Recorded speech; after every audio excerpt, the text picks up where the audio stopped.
So when I first bought the Coda, I checked in with a former coworker of mine who runs an EV shop and asked him if I could use his shop space and his lift to fix it. And he said yes, but we just had to get it done before summertime. There's some stuff going on with the shop. Wouldn't be able to use it after that. Which seemed fine at the time. It was January when I bought it. Shop space was also far enough away that I would have needed to tow the Coda there in order to fix it. But once he fixed it, I'll be able to drive it home.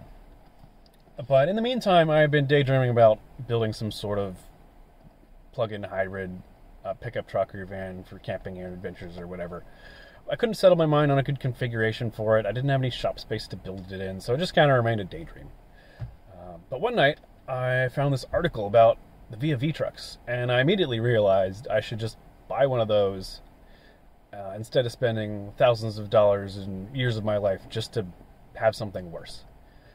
And additionally, I thought it would be hilarious if I could use it to tow the Coda. So, many thanks to Robert Dunn of Aging Wheels. I was actually emailing him about some Coda parts, and I mentioned the truck to him, or the first truck I found, and he said, "Oh no, I've already checked out that exact truck. Wasn't in good shape." So he saved me a trip down to Southern California to go check it out. But I didn't give up. I found this one in Utah. And after a few phone calls with the dealership, I flew out there, test drove it. It was in great shape. 34 miles all-electric range. And so I bought it, shook it out some more on some trails outside of town, and then drove it home. As an added bonus, this one already had the tow package on it, which the first one I looked at didn't have. And so, with that, I was ready to use it to tow the Coda. So as always happens when you try to get things done with a deadline, things come up and try to get in your way. First of which, I managed to turn my arm into a piece of high voltage equipment. This isn't going to be off until August at the earliest, and we need to get this Coda fixed by the end of July, because that's when I won't be able to use the shop anymore. Another thing that came up is, this is something that the dealership was honest about when I bought the truck, but there's this error message that comes up on the display for service trailer brake system. So the shop did offer to let me use their trailer in order to tow the Coda, but their trailer has an electronic brake controller on it, and so I would have needed to fix that message on the dash before I could safely use their trailer in order to tow the Coda. I had bought a GM specific scan tool to see if I could read the codes from the truck. I was just getting like a communication loss error, so I decided to take the truck to the dealership and see if that's the GM part of the truck, so they should be able to diagnose it. And they hooked up their scanner tool. They also were not able to communicate with something, but they said their next steps would be to dig around in things that are now covered in high voltage wires. So they declined to work on the truck any further. And I think the thing they were trying to get at is that right there, which is very blocked in by the massive charge module on this truck. So I figured I'm not going to be able to. This is like a multi-person operation, even if I wasn't broken.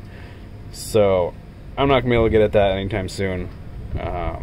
So I'm going to have to figure out something else. Luckily, U-Haul trailers have surge brakes and do not require any sort of controller. So pop the Coda on one of those, and we were on our way. All right, here we go. Oof! That's full. That's foot to the floor. That's foot to the floor. Wow. Okay, but now we're up to speed. It feels fine. So it's really just getting off to a start. It's not a good sign that was not a very steep hill and we struggled that much with it. But once we're up to speed, it's fine. That's gonna be fun. It's just like, all right, I'm just getting you ready because I know you're towing with me. Yeah. I'm happy about it. All right, we're onto the highway. Here we go.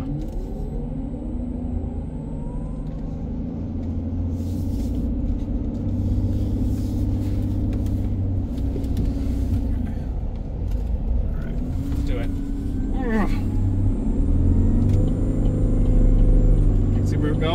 Subaru, alright. Hell yeah, brother. Done did it. Okay, we're still on a 60. It's a little bit uphill. Okay. There we go.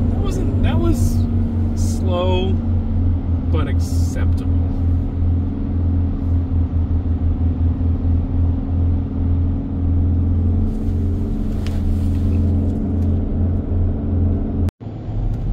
So one of the biggest weaknesses about the Vtrux battery is its inability to put out continuous power. But it's also limited in the regeneration direction. I am trying to regen brake now, but it's limiting me in the amount of regen I can do. Because the battery's kind of... See, my foot's on the floor now. It's not doing any regen because we've been going down this hill for so long. And then it starts up again. Let's see, once it like times out on its limit, but...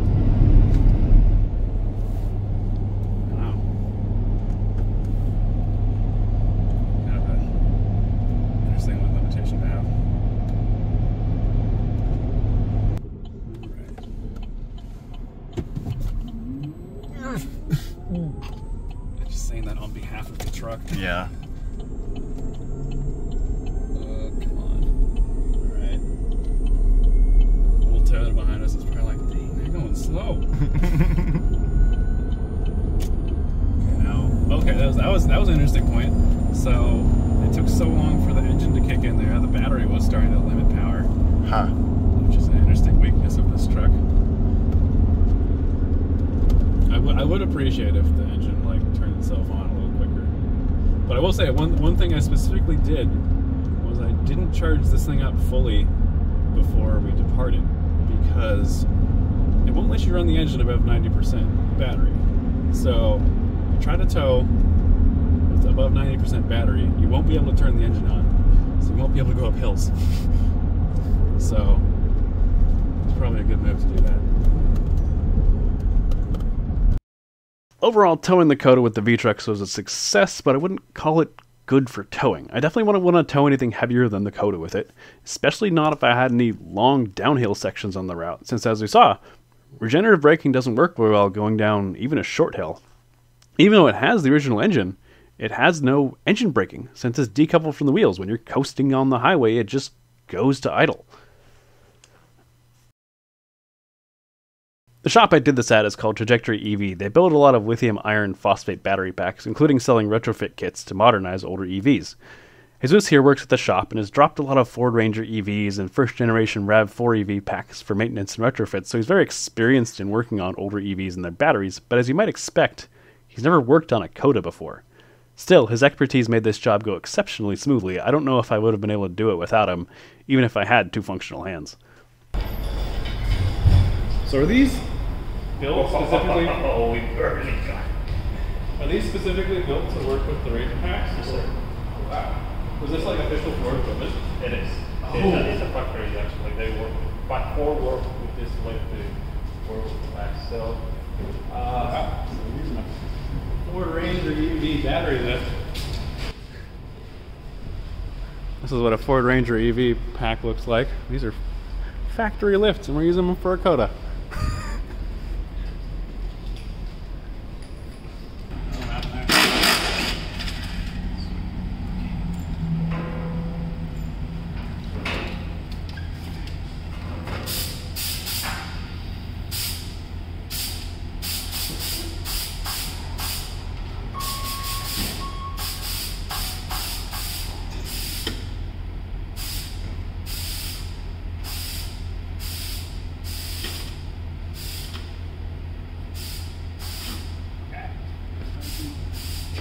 That looks pretty good.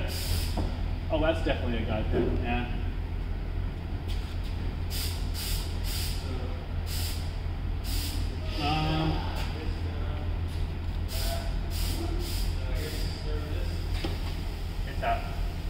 If you're watching this because you're thinking of dropping your Coda's battery, definitely don't forget to remove all of the air tubes. We forgot about 2 of them. We got very lucky, nothing broke.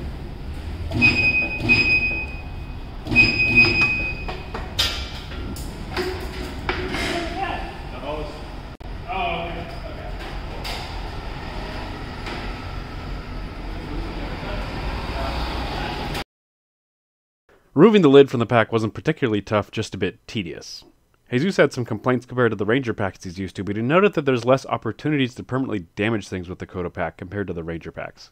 This also wasn't the first time this pack had been dropped and opened. I knew that the previous owner had towed it up to Thunderstruck Motors back when they worked on Codas instead of just selling parts. But other than some parts he gave me, I didn't know exactly what had been done.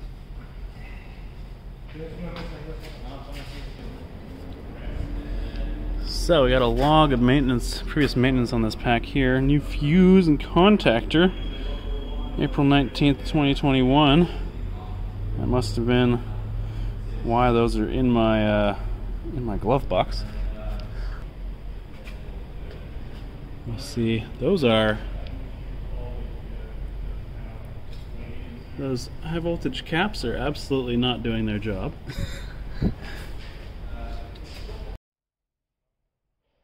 At this point, I started measuring the cells to confirm which two were the high cells while Jesus replaced the bad BMS module.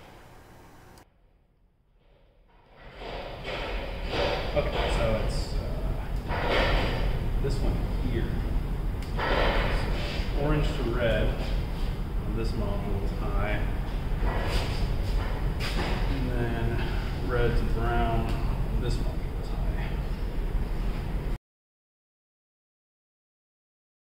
I pulled apart the BMS module that was not managing those cells properly and tried looking for clues of any damage, but couldn't find anything. There's maybe a little bit of corrosion here and there, especially on the balance resistors themselves, which are pretty tiny, by the way.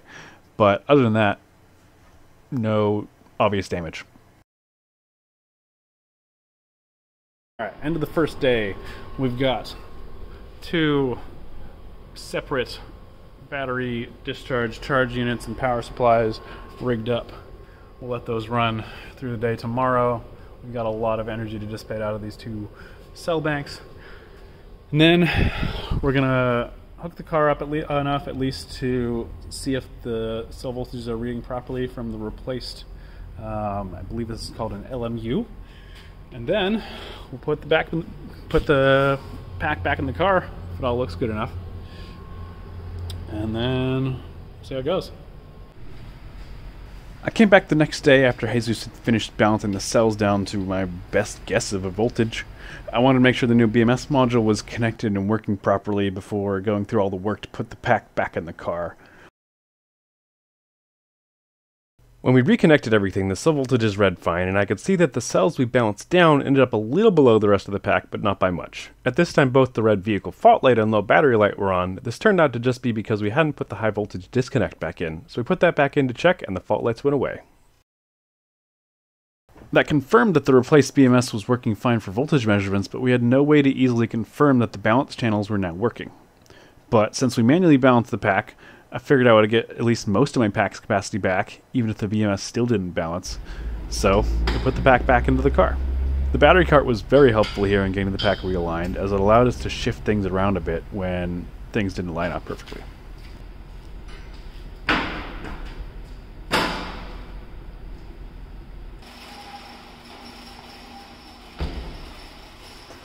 So after all that, the Coda did indeed come back to life. We went for a quick test drive, then I left the car there to charge it, so later in the week I could get a ride to the shop and then drive it home and do a full range test on it.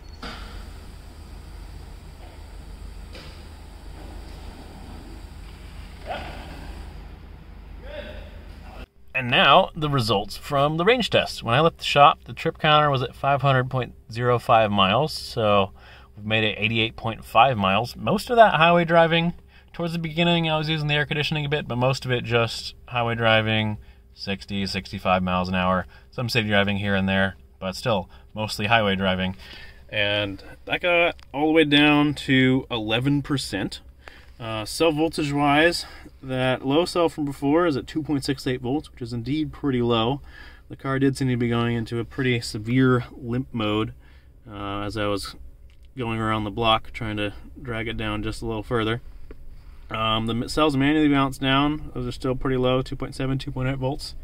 There's a few other cells down below 2.9 as well, but oh no, not super spread out. But yeah, I didn't think I was going to get this far. I'm very happy with this. Excited to actually have a functioning Coda. So we'll see what the future holds. So one thing I didn't realize until later was the original EPA range estimate for this car is 88 miles. So with the car as old as it is and the battery pack is not perfectly balanced, you know, I wasn't doing the exact EPA test, but that's still very impressive. I will say, driving the Coda has been pretty pleasant so far. I have had some issues pop up though. One time I was driving around at 70% battery and the low battery light came on. But then it went away and never came back, and I still have no idea why. And then after 500 miles and about a month of driving, the Coda decided that was long enough to run reliably for, and the coolant pumps have begun to fail on me. So I can't really complain since I signed up for all of the common Coda issues when I bought a Coda. So, oh well. Anyways, thanks for watching and have a good one.